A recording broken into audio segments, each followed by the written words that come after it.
Good morning. Some of you may be aware that Education Support have recently published their Teacher Wellbeing Index, and their findings have. I don't want to say surprising, if I'm being honest, because it hasn't surprised me at all. I would say concerning, most definitely.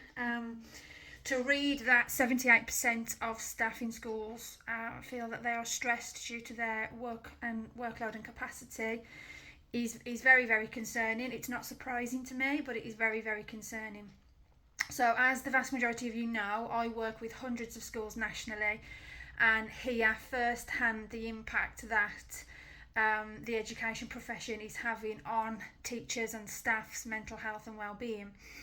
And so what I really wanted to do today is I have issued a blog alongside this short YouTube video that will provide you with a little bit more context from my experiences of all of this, as well as giving you access to some of our free resources, webinars, training, and different bits that I think are going to be the most impactful and helpful, at least in this kind of, first start to reviewing the processes and systems that are in place within your schools to support your staff mental health and well-being.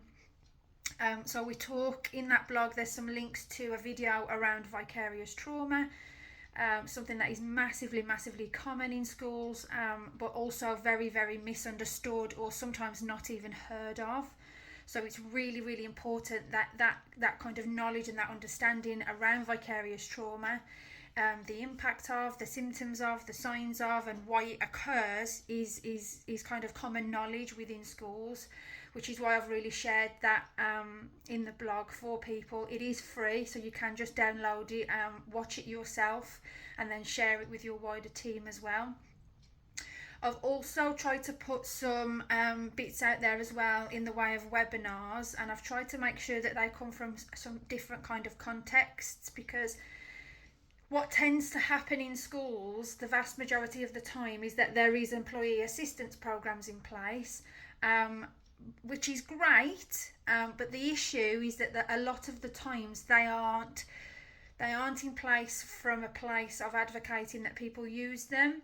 It's there as a sticky plaster, or it's there as a tick box activity. If you need some help and support, use the employee assistance program.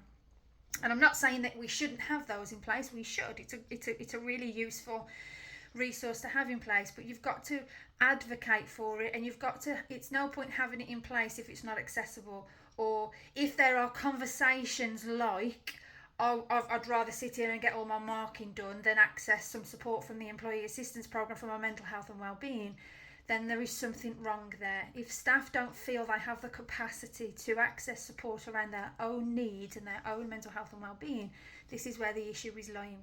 So it's no good it just being there as a sticky plaster and as a tick box activity. It's also important to acknowledge that by only having things like employee assistance programs in place, we're assuming that everybody wants to talk to a counsellor. All your staff will want to talk to a counsellor.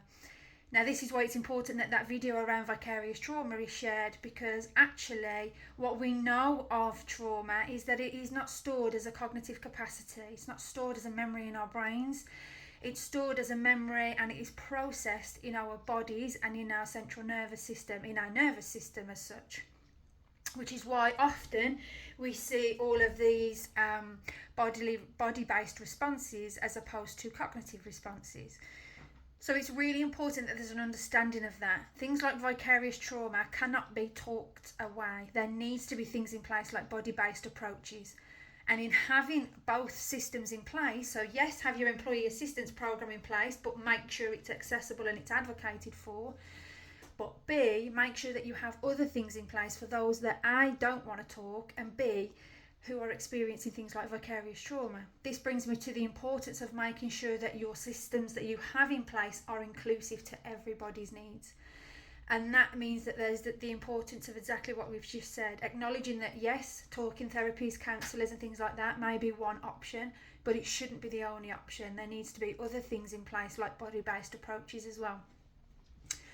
And that's why I have also shared with you our webinar around staff mental health and well-being, It talks to you around the importance and understanding around staff mental health and well-being, how our bodies and our brains communicate and talk to each other, to allow people to understand the importance and difference between, okay, is talking therapies or speaking to a counsellor going to be the best and most impactful thing for me, or actually do I need to engage in body-based approaches and things like that first and foremost.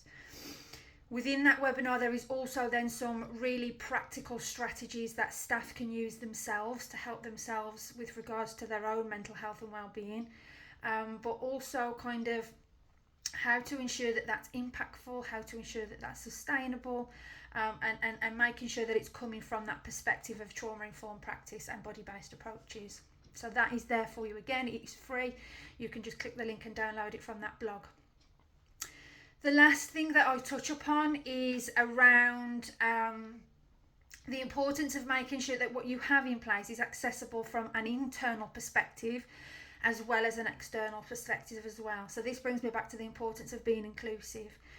So some staff will really prefer to engage with an external service provider on the basis that they feel they're able to be more open, that they're able to engage more because it's outside of the school context. They feel safer and more able to have kind of, whether that's a conversation or to engage in some support or whatever that looks like.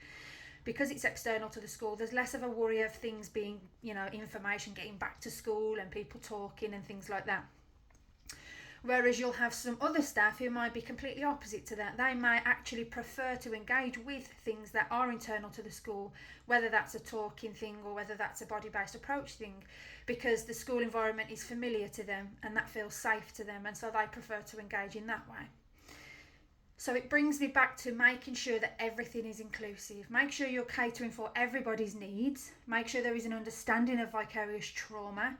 Make sure that we have different ways of accessing support, whether that's talking or body-based approaches.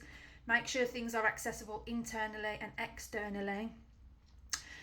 What would I do is something that I've had a few conversations of recently. So a few of the schools I've been working with, I've had this conversation with already, only yesterday in fact.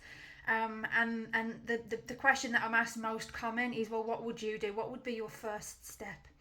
My first 2 steps, and I go into a lot more detail about this in the blog, my first 2 steps would be, A, make sure that you audit what is already in place. Make sure you develop a service support map and map out what's accessible internally, what's accessible externally. Bring these 2 systems and service supports together and figure out where your gaps are. And B, the most important, start with sending out some surveys to your staff so that you are capturing their voice. Now, I've said this before, and I've done a YouTube vlog on this before now as well, about surveys. Please don't send out a survey with a view to just collating data. That is one use of a survey, but it is not the only use of a survey. It is so important that you allow the kind of information that's coming back from these surveys to impact strategic changes across the school.